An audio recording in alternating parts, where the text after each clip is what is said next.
Hey, it's Red J, and today we're going to go over how to win your next Triple Triad tournament.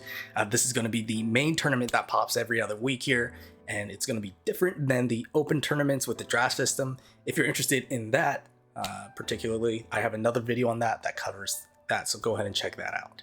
Alright, so this video will cover tournament strategy and deck lists that I've won with, and why these deck lists work. So if you're interested in just pure net decking, go ahead and you can go in later in the video and copy those out. All right, so let's get into it. First up is tournament strategy. So rule 1, you have to play all 20 games against real players, not NPCs. If you play against NPCs, the maximum amount of points you can get is 1780. And this is playing against the toughest NPC, winning all 20 games.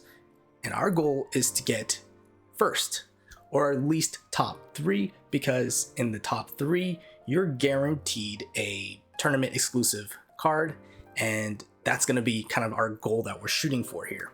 So what I've seen and noticed on other servers is that the minimum you're going to require is around 2,000 points. And that would be the goal I would be searching for or trying to hit every single time. So simply just playing against NPCs isn't going to cut it. You're going to get less points from them. All right, next, don't be afraid to play for the draw. Now, the draw gives around double the points you get from taking a loss against an opponent here. So it's better to even out. And don't worry about your overall win record. You know, I've seen people win the tournament with scores of 11 out of the 20 games, or 10 wins out of the 20 games. Why? It's because they're not losing, they're taking the draw when they don't happen to win. So it guarantees a good amount of points here. The only time I would say is when you got to try to force the win is near the end of the tournament and you're behind on points and trying to play catch up. You know, if you realize that you're not going to meet that threshold, you know, take a little bit more riskier plays. You don't have much to lose. All right. And then last, don't be afraid to swap cards in the middle of the tournament for your decks. You are free to switch in between games here.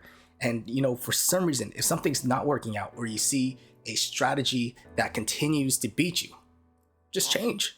It's that simple, right? Yeah, and I think that covers it for tournament strategy. So let's get into the deck lists here. So first off, we're going to go over Durai Memorial, and the rule set for Durai is order and same.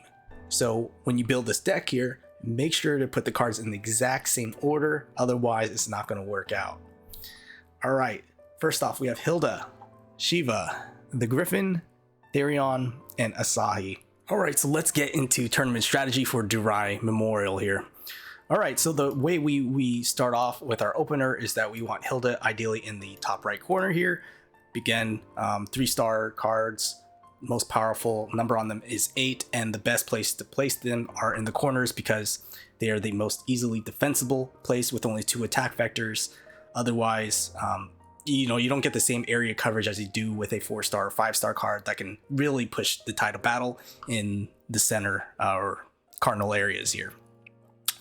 All right, now we assume that the opponent also is going to play in the corner, either here, here, here, right? I'm taking a gamble that they're going to be placing their card in the top left corner here.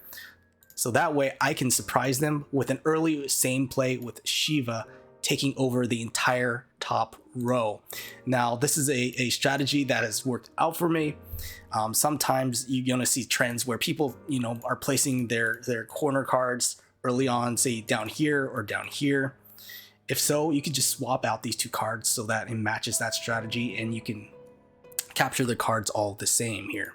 And having that early lead really makes it easy to win the rest of the game here. All right, so say they place it here, we capture, great. Then they play their other corner card.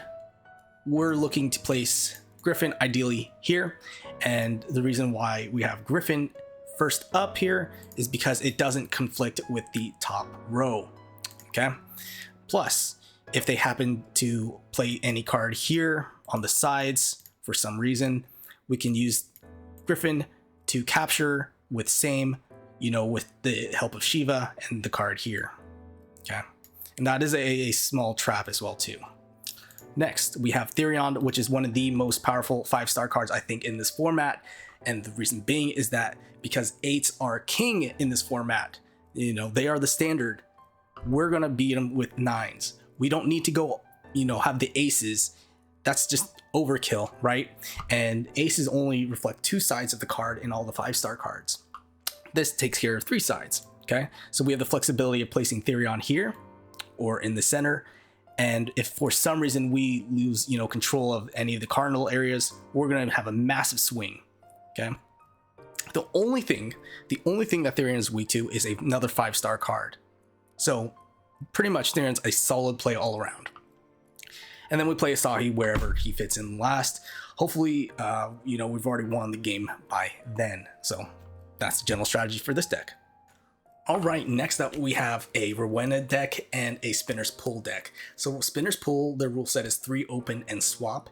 And for Rowenna's Cup Classic, the rule set is roulette and roulette. So both of these tournaments are very RNG heavy. And the overall strategy that I like to go in with is just have a solid all-around deck. Nothing that it's particularly weak in, nothing that is particularly really powerful in, but it's just solid all around here. All right, so we're going to go off with Hilda first off, Zale, Therion, Heavensward, Y'shtola, and Lucia. All right, so first off, let's talk about Spinner's Pull. So there's really no strategy to that, honestly. It's just a standard game of Triple Triad. It's as simple as it can be. And really the point where you can lose games is really at the start of it, where you lose your 5-star card and you get a 3-star card, all right, in return. So the overall strategy, I would say, is play for draw if you get a weaker card, right? If you happen to get a more powerful card, adjust accordingly and try to use it at a stage where it can, take advantage of their extra weak card that they get in return. If you happen to get, an even exchange, all right, so be it, right? There's just not a lot of advice I can offer on that, unfortunately, here. Now for Rowenna's though, Rowenna's is a little bit different. And I'm not going to go into a kind of that deep explanation for Durai for this one here, where there's just 2 random rule sets. So let me talk about it here for a second. So Ascension and Descension is one of the rule sets here. And I only have 1 card here that's in particular affected by it.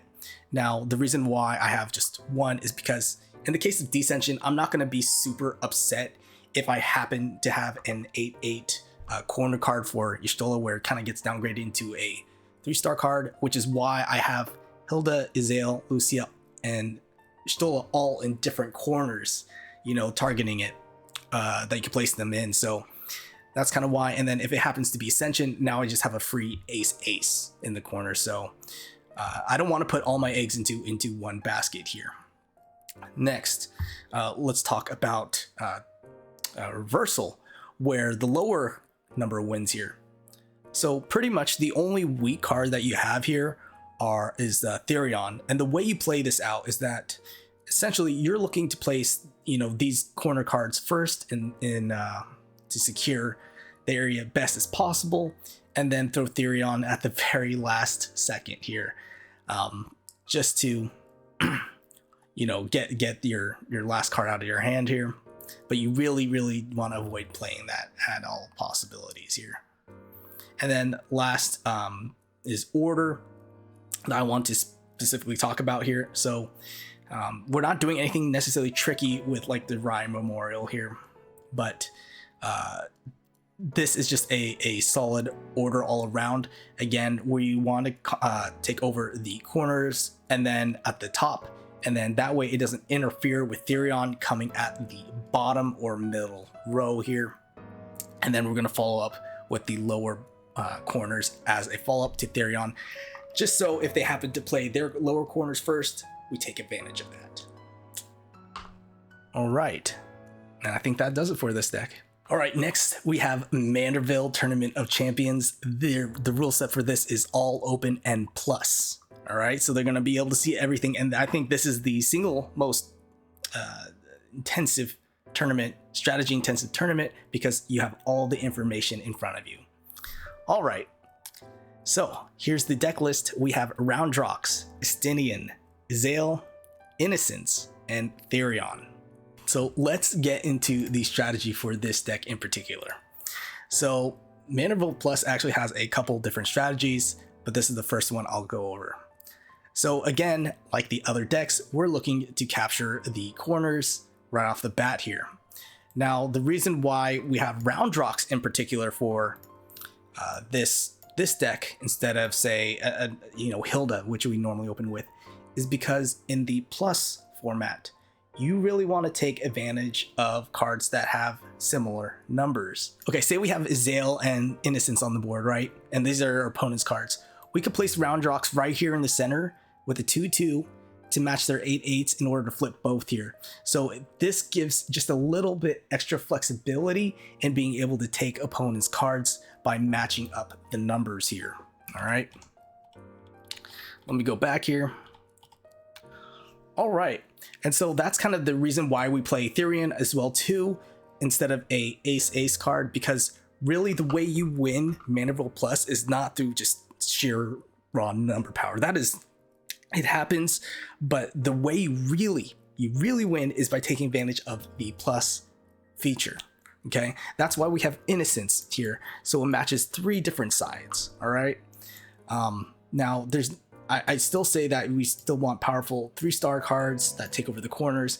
8s are a little bit sketchier in this format because it's easy to plus them, right? And that's one trap that you have to look out for, is you have to think about, if my opponent plays a card their next turn that can swap my card and another one of my cards to plus actions, play around it, throw it in the corner, do something stupid like this just to play around it. That seriously helps out, and it becomes a little bit of a mind game with your opponent there. All right, so let me go off with show off another strategy real quick. Let's talk about this card here, Alpha. So Alpha works particularly well in this style of tournament if and only if the cards you're seeing a lot of 8s or a lot of 9s appearing on the board, because then you have all 4 sides that are flexible enough to swap cards or to combo off cards with the plus mechanic. For example, say something, we play this card in the dead center, right? And we have 8s all around, 8, 8, 8, 8. Well, now we're just taking the entire board here. That's how powerful Alpha can be. Alpha is single-handedly one of the most broken cards in this format. So, how do we play around it, right? Well, you play around it by swapping up the numbers in your deck. So now we're getting into counter play, right? This is one of the hardest tournaments to win because of the different strategies that occur here. So that's why I would highly recommend, being very flexible during this tournament in particular with your deck building. I wouldn't mind playing other cards here that have random 9s or 7s or whatever in order to counteract Alpha here. All right, it screws over their strategy immensely and it basically gives them a dead card in their deck that they have to play down here. So again, just be wary of the different traps that occur in Manderville. Yeah, that's it for the video today. If you found success with these decks, let us know in the comments, or if you found anything even better, let us know in the comments as well too. I plan on creating a video soon about how to actually collect every one of the triple triad cards here, so you can have a full collection too. So if you're interested, subscribe to the channel, and hopefully I'll see you there soon.